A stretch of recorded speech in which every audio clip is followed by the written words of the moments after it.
Bonjour à tous. Aujourd'hui, nous allons aborder une question sur les quantités de travail, les temps de travail et les rendements. Allons-y. Dalila nettoie les 4 amphis de l'IPSUP en 3 heures. Lorsque son neveu Maxime vient l'aider, ils nettoient ensemble un amphi en 30 minutes.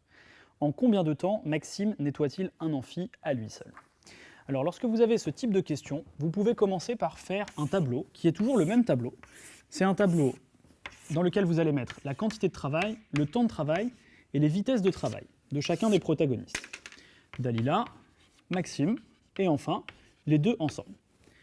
Alors, Dalila, elle seule, nettoie une quantité Q de 4 amphis pendant 3 heures. Sa vitesse de travail est donc de 4 tiers d'amphi par heure. Faisons un petit rappel, la vitesse de travail, c'est la quantité de travail divisée par le temps de travail. C'est un nombre d'amphis divisé par un temps exprimé en heures.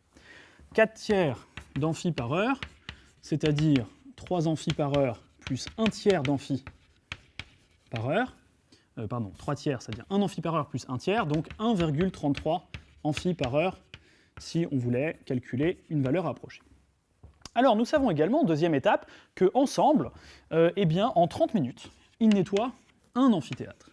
Ce qui veut dire, calculons de nouveau la vitesse de travail, qu'ils travaillent ensemble à une vitesse de 2 amphis toutes les heures. On cherche désormais à remplir le tableau pour ce qui concerne Maxime, et on se demande quel est le temps de travail, quel est le temps que mettrait Maxime à nettoyer un amphi tout seul.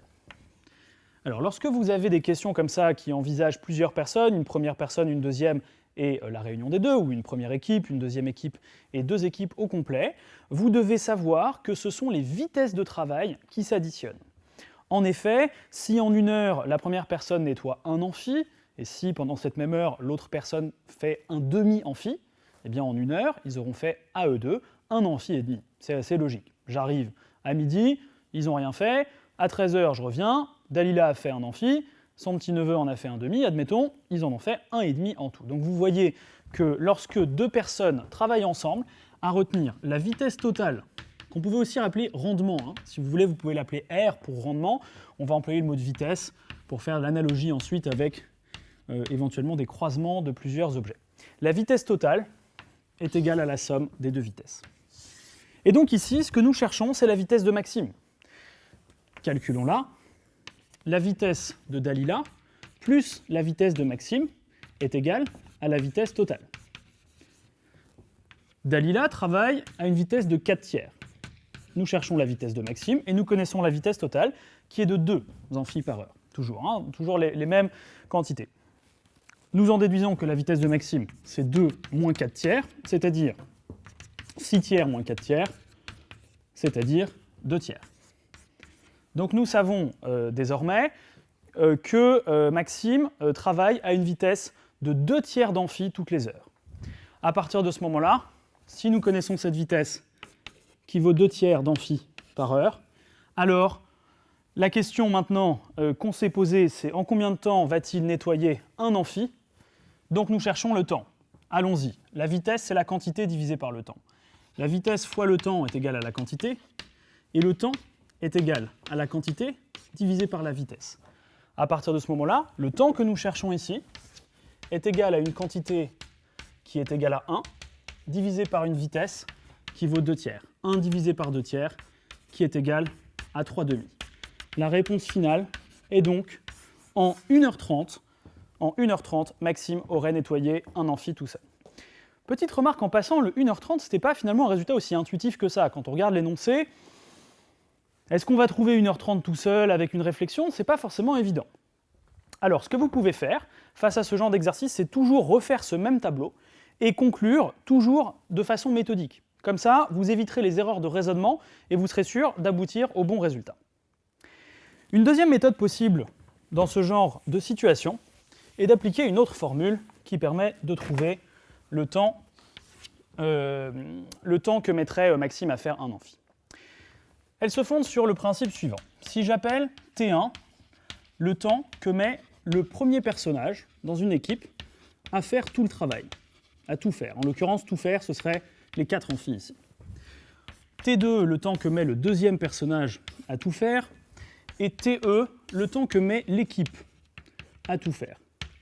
vous pouvez appliquer une formule de cours qui nous dit que 1 divisé par le temps de l'équipe est égal à 1 sur T1 plus 1 sur T2. Essayons d'appliquer cela ici. Le temps T1, c'est le temps que mettrait Dalila à tout faire. D'après l'énoncé, nous savons que ce temps T1 est égal à 3. Le temps T2, c'est le temps que mettrait Maxime à tout faire. C'est ce que nous cherchons. Et enfin, le temps de l'équipe, c'est le temps que mettrait l'équipe ensemble à tout faire. Ici, nous savons qu'ensemble, ils nettoient un amphi en 30 minutes. Soyons logiques, s'ils font un amphi en 30 minutes, ils vont faire 4 amphis en 2 heures. Et nous savons donc désormais que 1 sur T1, c'est-à-dire un tiers, plus 1 sur T2 que nous cherchons, est égal au temps total, est égal à 1 sur le temps de l'équipe, c'est-à-dire 1 sur 2. 1 sur T2 vaut donc ici 1 demi moins 1 tiers, c'est-à-dire 3 sixièmes moins 2 sixièmes, dit autrement 1 sixième. Ce qui signifie que T2 égale 6, c'est-à-dire que le petit tout seul, il met 6 heures à tout faire. Puisqu'il met 6 heures à faire les 4 amphis, et qu'il a un seul amphi à faire dans la question, il va bien mettre un temps de 1 heure et demie pour faire un amphi, c'est-à-dire 6 heures divisé par 4. Alors, quelques commentaires sur ces différentes méthodes. La deuxième méthode est séduisante. 1 sur temps de l'équipe égale 1 sur T1 plus 1 sur T2, on apprend une formule et on s'en sert à chaque fois.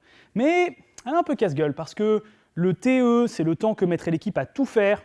T2, c'est le temps que mettrait le petit Maxime à tout faire. Or, ce n'est pas exactement la question qu'on vous pose ici. Alors, vous pouvez, si vous êtes à l'aise, utiliser cette deuxième méthode. C'est tout à fait possible. Mais il faut bien être au courant et bien être au fait de ce que signifie T1, T2 et TE. Je vois trop souvent durant mes stages des étudiants qui ont appris bêtement entre guillemets la formule par cœur et qui ne savent pas l'appliquer à un exercice et qui confondent T1 avec le temps que va mettre la première personne à faire une quantité de travail, mais qui n'est pas exactement celle qui est souhaitée. Donc faites bien attention, si vous voulez appliquer cette technique, il faut bien être au clair dessus, donc je vous conseille de reprendre bien sûr cet exercice tranquillement pour vérifier que vous êtes capable de le refaire. La meilleure technique à mon sens, c'est d'appliquer finalement la première méthode, car quand vous appliquerez la première méthode, vous ne vous tromperez jamais quelle que soit la question. Quantité de travail, temps de travail, vitesse de travail.